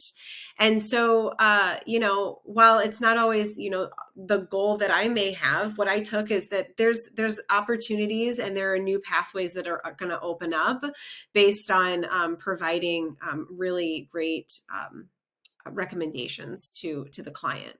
So, and then it's just been really enlightening on this new culture that I'd never worked with before. Just, really, I respect that how professional they are and how prepared they want to be. And it's been very flattering at times, just that they don't want to waste our time. And the way that they present it, it could be presented in a different fashion and taken the wrong way, but they really are hospitable people. So it's been great. Yeah. And it's a good reminder too that, a lot of clients we work with come to us with a problem statement that's focused on technology, but then you peel back the onion and you find that, well, it's a lot more than that. Like you said, it's your process maturity, it's your organizational alignment. There's other things that, you have bigger fish to fry or things you need to address first before you start worrying about technology. And that's the beauty of being technology agnostic and independent like us, is we don't really care if they implement technology now or later, as long as we can help them fix their business. Exactly. Yeah. I mean, that's a great way to say it. And you can fix technology relatively quick, but if you've got a very strong rooted culture um, and and a strong workforce, large workforce, it takes a lot longer to turn that ship than it does to implement a system. Right. Yep. Absolutely. Well, good. Well, I've learned a lot in this discussion. I appreciate you being here today, Allison. It's been great chatting with you. Thank you, Eric. All right. Thanks, Allison. We're going to take a quick break, and we'll be right back with more Transformation Ground Control.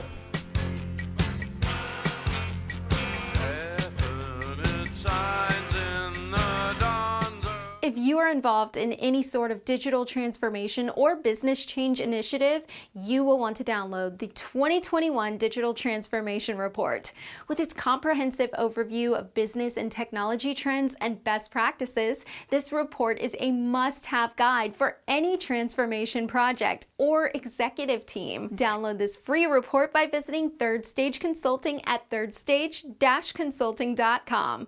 You can also visit our website to learn more about us or download independent reports, videos, and other best practices. Again, visit thirdstage-consulting.com today to learn how to take your transformation to the third stage of success.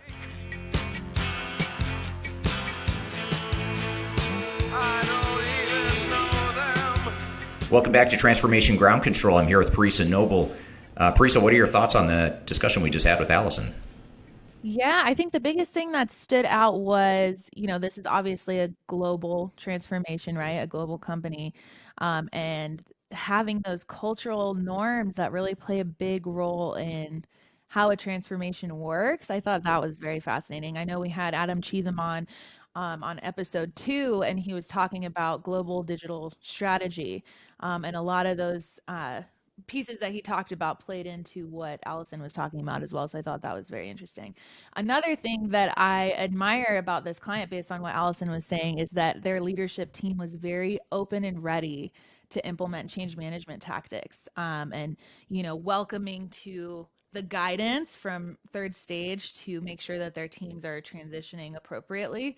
But, that doesn't sound like the norm. There's some teams that oppose that. I guess, when you think about it, change management, if you take it at face value, it sounds pretty self-explanatory. So maybe these teams that are not interested in the change management disciplines are thinking, oh, that's easy. It's just managing change. We can do that. But I guess my question to you is, why would people be opposed to the idea of adopting organizational change management disciplines into their transformation strategy? What holds them back from doing so? Yeah, it's interesting because a lot of companies come to us and need to be convinced that change management is important. And the reason is, most organizations have heard or intuitively know, or maybe they've read through research, how important change management is, and that change management can make or break a transformation. You're either going to succeed or fail based on how well you handle change management. And a lot of them will come to us and say, yeah, but we're different. Our employees are super excited about the change, and there isn't anyone here that doesn't recognize the need for change. They're tired of their old systems. They're really looking forward to something new and more modern. So on the surface, they think, so change isn't really going to be a problem with us. So let's cut to the chase and get to the technology part of it. And that's true, I'd say, for most organizations we work with. Most organizations don't have clear sabotage, employees that want to sabotage the project and don't want the change to happen. It's more the unintentional resistance to change that you've got to deal with, and it's usually, I view it as kind of an iceberg. You've got on the surface, tip of the iceberg, you've got people saying, "Yep, we're excited for the change, we get it, we're on board, we're ready for it." But then you dig into the details of, okay, Paresa, we're deploying new technology, and guess what? We're going to take away that spreadsheet that you created 20 years ago to manage your job and your function. We're taking that away. We're putting it in a new system. We're automating it. Everyone's going to have access to it. We don't need you to do all that stuff you were doing in the spreadsheet. Suddenly, you're not quite as excited because you have a lot of pride in that 20-year spreadsheet ownership that you've had, and suddenly it's getting ripped away from you.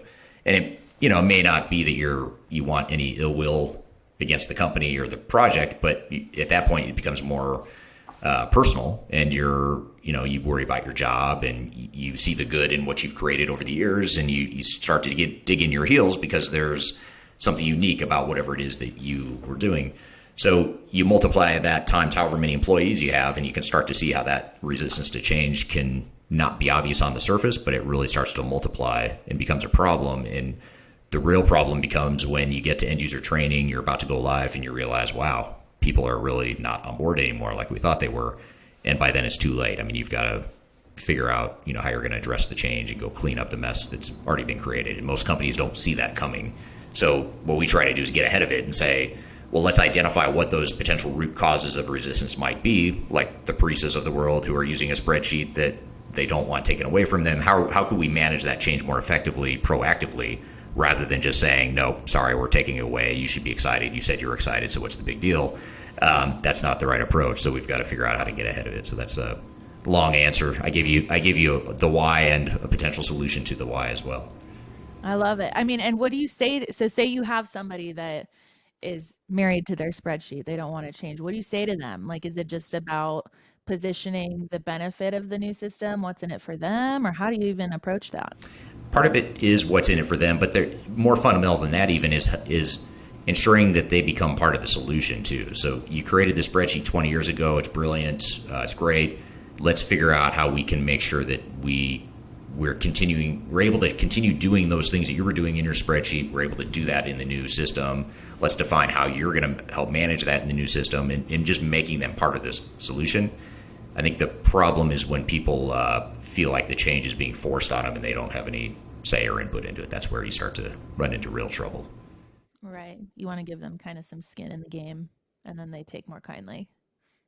That makes sense. What were your thoughts on the, she made a comment I took a note on, the employee experience. You mentioned culture, but she talked about culture and employee experience and how they really want to enhance the employee experience to make life easier, basically, for the employees. What were your thoughts on that? I think that's important because, obviously if an employee finds it simple to do their job, it's going to increase productivity. If things are, more seamless, it'll increase productivity. But going back to that change piece, is that transition from what they're doing today versus what they'll be doing in a few months, is that going to be kind of a hurdle to jump through? Or, it sounds like with this team, since they're open to those change management techniques and disciplines, hopefully that won't be an issue, right? But overall, employee experience, I mean, that's everything. It's going to trickle into retention of your employees. It's going to trickle into employee engagement. I mean,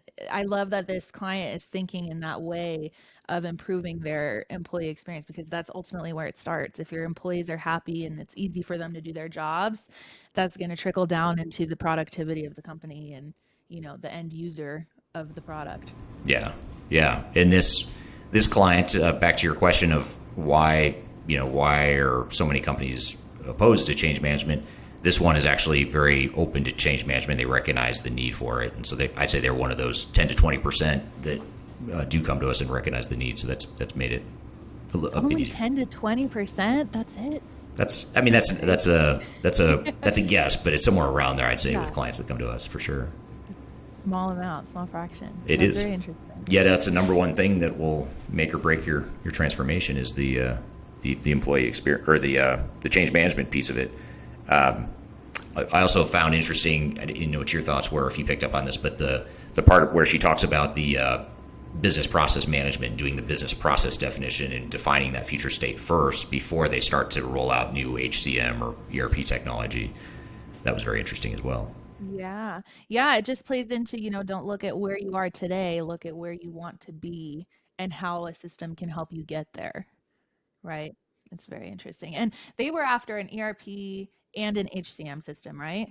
So two. Yeah, they're struggling, I think, a bit on is this an HCM first type deployment where we focus on human capital management and HR, and then we bolt on other stuff, with financials, inventory management, all that later? Or do we view this more broadly as sort of ERP enterprise-wide type of deployment? And that's a big, that's a very common decision point or fork in the road that a lot of companies struggle with. So I think they're looking at it a little bit more broadly than just HCM as they once were. Got it. Because yeah, that brought up another question for me is when companies opt in to implement for multiple systems to help them streamline, different departments, different workflows, how do you prioritize which system goes first? For example, do you choose an ERP system and then find an HCM system that's compatible with it? Or, do you just look at your business needs and figure out which one is more important? How does that work? Well, yeah, you could do either of those options. The other option is to look for an ERP system that includes an HCM module that can address your needs. But the problem is most, call it big ERP systems that do a ton of different things. And for those of you that don't know, ERP systems are enterprise resource planning, covers the whole spectrum of what a business does, from financials to inventory management to customer service to HR, blah, blah, blah. The problem is an ERP system can't be everything to everyone, even though it tries to be. So chances are you could probably find a better HCM system that specializes in HR or HCM than what an ERP system could do. But then if you do that, then you've got to integrate them. You've got potential data issues. So, you've got to figure out what the right trade-off is for you. So there's a lot of different ways you can approach it. None of them are perfect. None of them are going to be easy answers, but it's just a matter of assessing, risk and cost benefit and all that good stuff. Right. That makes sense. It's a big decision when you're bringing on a whole new technology, for sure. It is. Absolutely. Well, we're going to take a quick break, and when we come back, we'll be back with more from Transformation Ground Control.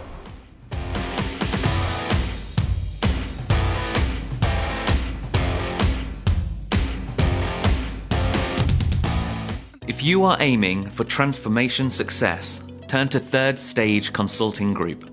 Third Stage's independent and technology agnostic consulting team helps clients define their digital strategies, define their roadmaps, and manage their transformations. With offices in the US, Europe, and Australia, our team helps the world's most forward-thinking organizations through their transformation pitfalls and risks. If you are embarking on a digital transformation or business change initiative, contact Third Stage Consulting to see how we can help you reach the third stage of transformation success. Learn more about us and download independent reports, videos, and other best practices at thirdstageconsulting.com.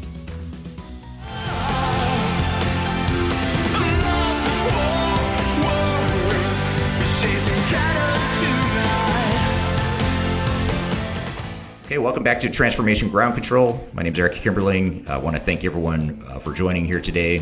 Paresa, who are you rooting for here? You said, did you say the Bucks? That's who your choice is for the Super Bowl? Yep, I'm betting on Tom. All right, this is why I don't bet. I even though I'm an entrepreneur and I've started multiple companies, I actually am very risk adverse, and my wife loves to bet, and my kids actually are old enough now where they have FanDuel and DraftKings, and they're placing bets on games, but I am not the betting type. But I'm just hoping for a good game, so look forward to that. There you go. And then I know we talked about the Super Bowl of ERP, if you will, or the Super Bowl of digital transformation. Paresa and I will include a link below, whether you're watching this on YouTube or listening on a podcast format. Just check the description below. We've got a link to the 2021 Digital Transformation Report if you want to read up on. Since there's not as many commercials this year, you could, in the breaks during the Super Bowl, read up on the top ERP systems in a number of different settings. So, well, thanks for being here, Paresa. Thanks for listening, everyone. And we'll look forward to seeing you next time. We're here every Wednesday, 10 a.m. New York time, 3 p.m. UK time, 11 p.m. Hong Kong time, which equates to 3 p.m. UTC. Every Wednesday at that time, we're live on YouTube. We also, you can also find us on your traditional podcast formats, Google, Apple, Spotify, all the common usual suspects. So hope to see you here again next week, and have a great week. We'll chat with you soon. All right. Thanks for joining Transformation Ground Control. We'll see you next time.